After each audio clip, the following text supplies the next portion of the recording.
Stink, what exactly does Dallas have to do if they do want to do this? They want to take the NFC East. You watch the way they played, the way they controlled the line of scrimmage on both lines of scrimmage. We get so caught up in quarterback play. We get so caught up in, what is a guy doing throwing the ball, and how many deep shots does he take, and is he just underneath? When you dominate a line of scrimmage like they dominated the Philadelphia Eagles on both sides of the line of scrimmage, you're going to win most of your games, 85% of your games. And one of the big changes for them, they changed their left guard. Their rookie left guard struggled. Connor has struggled. Yep. He was undersized. out. Yeah, a little undersized. Connor Williams had the knee injury. Xavier, what's his name? Suafilo. Yep. He Former came in. high pick by the Texans. Right. He came in there and absolutely struggled in the first drive and then dispensed justice. I mean, he went out there and just drove people, and they started running the ball. They had all the play action stuff. They had all the zone read stuff. I mean, if they do that on a consistent basis, they can play with any team. When they show up like that and they understand that we're just going to out-hit you. How many times, though, have you seen that happen from this team? How many times have they been able to do that? It's been inconsistent, but a lot of times it's inconsistent because you get away from it. You get to the point where, like, there's a thing, a lot of offensive coordinators and a lot of just, let's just call them coaches in general, like, you don't get a lot of juice outside the facility if you're handing the ball off and you're just dominating the line of scrimmage and you're not making any specials and you're not doing... Not in this NFL. Right, no. It's hard to function. Because what ends up happening to you is you just become a guy that has, they're the best O-line in the business, and, they just can run the ball. 2 years and, ago. They could just do this. You mean, so you're saying the coordinator doesn't get credit in the media and in NFL circles for winning that way, as opposed to winning the exotic way? Let me ask you this. Every guy that's coordinating right now, what's his desire? To be a head coach. To be a head coach. If it's the system and it's the physicality and it's the O-line and it's Zeke Elliott and you're not getting any credit for the quarterback development, how often are you going to get another opportunity when you've been a head coach before to get another head coaching job? You're not. Your name doesn't come up. It doesn't come up with the Lincoln Rileys. It doesn't come up with the other, the Sean McVays back in the day, or the Matt Nagy's. Or even Pat Shurmur, who got another chance because people saw, look at what he can do with Case Keenum.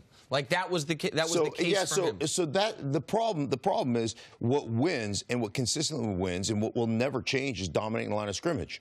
But what doesn't get you a job at the next level is having your team just dominate the line of scrimmage, because you're not getting credit for that as a coordinator. And it's about matchups. Dominating the line of scrimmage, and you got to be concerned about what you see in Washington. You cannot overcome the significant injuries that they have on their offensive line. Adrian Peterson, as we get late in the month of November, December, as those carries start to hold up, because that offense has struggled of late to be able to move the football. They tried to do everything they could to give the game away to Tampa Bay. They tried to do everything that they could. I never seen anything like that. So I could understand when you look at the Cowboys, they made a change as far as their offensive line coach, made a possible change as far as the scheme, doing more combo blocks and then getting up on those linebackers, allowing them to run.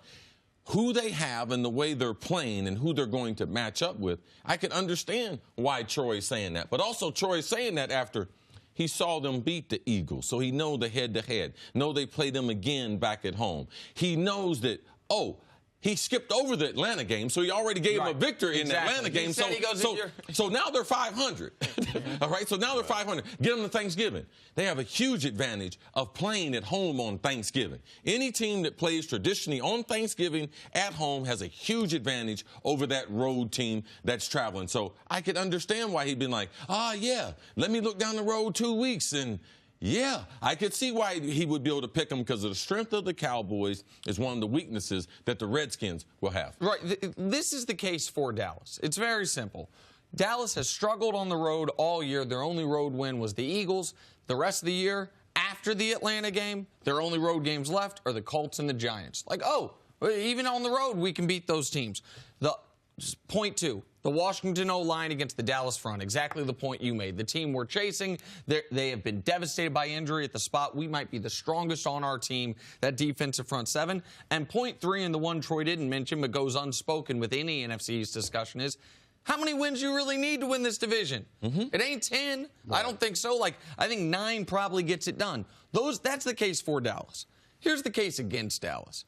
There's only 5 teams in the conference we know they're better than. The Giants, the Lions, the Bucks, the Cards, and the Niners. Those are the only teams in the conference they have a better record than, and those are the only teams in the conference that by the eye test I can say, oh, they're clearly better than. There's 16 teams in this conference. The case against Dallas is, yeah, we can't just give them the Atlanta game. And I'm not ready to just give them the Washington game. And the week after that, they got the Saints. Like, the case against Dallas is, in 2018, passing's never been more important. Despite everything you're saying being true, it's never been more important. And they have the most limited quarterback of any team that is in the playoff discussion. The case against Dallas, to me, is an easier one to make than the case for Dallas, but I understand how you can make the case for Dallas. Look, all I know is that we sit out here, and after every single game so far this season, we've said, well, if Dallas did this consistently, and if Dallas could just do, if they can give Zeke 25 carries, or $150, that's great, yardage for him is great, and Dak just has to throw this. Right. But they haven't found 2 weeks in a row where they can't even get home and away right. I mean, they're so inconsistent that I have yet to see this team put it all together more than one game at a time, which is what you'll need to do if you do want to pick up those All wins. that is true, Jenna, but we're going to have probably 2 to 4 teams in the month of November. They're going to get a little glimpse of hope, and they're going to start with injuries or what. They're going to overcome those things. Quarterbacks who aren't completing passes down the field. That's what we see every year. Teams adjust. They're through that training camp, that adjustment phase, and they get into some things that they do well. Is Dallas going to be one of those teams? That's the question. There's a bunch of teams right now, 500, one game above 500, one game under 500. But they're going to find their way and find themselves being in that playoff hunt and making that last step and getting over. Dallas will be one of those teams. They have enough good players, but we can't get distracted to think that just because they're in the playoff hunt that this is a good football team. Exactly. This is what... But I think that's the thing, though. There are a lot of teams that are in the playoff hunt that aren't good football teams. There's only a few. There's only a handful of really good football teams. And I will say this. If they dominate, again, a big if they dominate line of scrimmage, Scott Linehan, you mentioned the matchups. They'll create matchups. They'll create, in that passing game, they'll create one-on-ones. If they can run the game run the ball like that, they'll create a bunch of one-on-ones. And then it's just, can our guys beat your guys? Can you beat them? Because they'll have a bunch of different matchups that will be set within the parameters of their receiving core. There is no question they'll get one-on-ones. Can you break it? Can you break free? And Can you Amari get open? Cooper has helped out that core. Sure. Because those guys are just role players now. They truly have a number one in Amari. And, yes, they are positioned to be able to make this push towards the end. But there's several teams that can do that also. Thanks for watching. Subscribe here to get the latest from the show. Also, be sure to check out more of the best clips from First Things First, or go watch a few segments from our other shows on FS1.